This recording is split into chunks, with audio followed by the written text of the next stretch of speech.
back when Lexus first launched in the US market, which was their first market, they didn't launch in Japan till about 2003, 2004. They'd been around for almost 20 years before they launched in Japan. When they launched in North America, they came into a really, really terrible environment. Right before they launched, Audi had just had a recall. Anybody, this is a pretty famous recall. Anybody ever hear why Audis were being recalled? Back in the mid to late 80s. I know you guys are too young to remember that, but it's kind of a famous case. Was it airbags? No, it wasn't airbags. It was a little problem called unintended acceleration. Is that a good thing if you're an automobile man? I mean, cars were speeding up without people putting their foot on the accelerator. Or so that's what the reports were. It turned out that it wasn't true. It wasn't true. But Audi handled it extremely badly. They denied it because it wasn't true. But they didn't sound very caring. Their PR was terrible.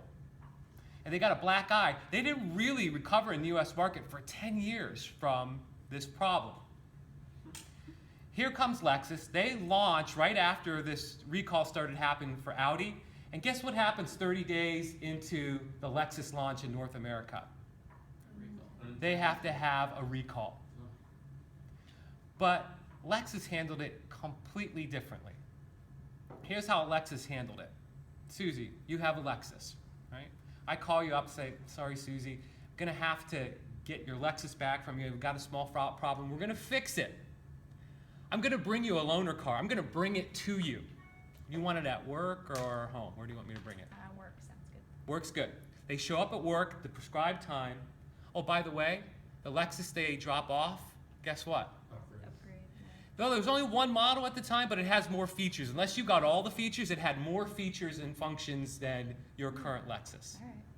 They fix it immediately. 2 days later, same conversation. Susie, work or home this time? Yep, still at work. Still at work? Okay, you never left. Here, they bring it back. Guess what? It's in immaculate condition. It's even nicer than when you first bought it.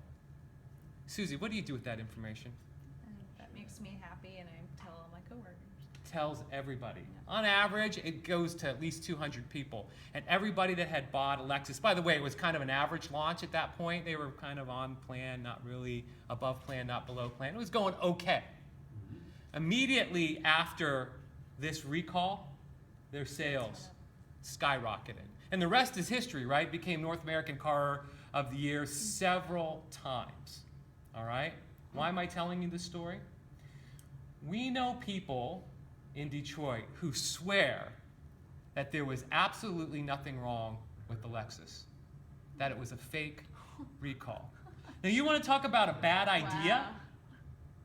Walk into your boss's office and say, hey, I got a great idea. Let's have a fake recall. But the fact is taking what sounded like a really, really bad idea and kind of just taking it and twisting it a little bit, turns it into a brilliant idea, something that launched, if it was true, Lexus isn't talking, but launched a great success story. So we want you to come up with some really bad ideas.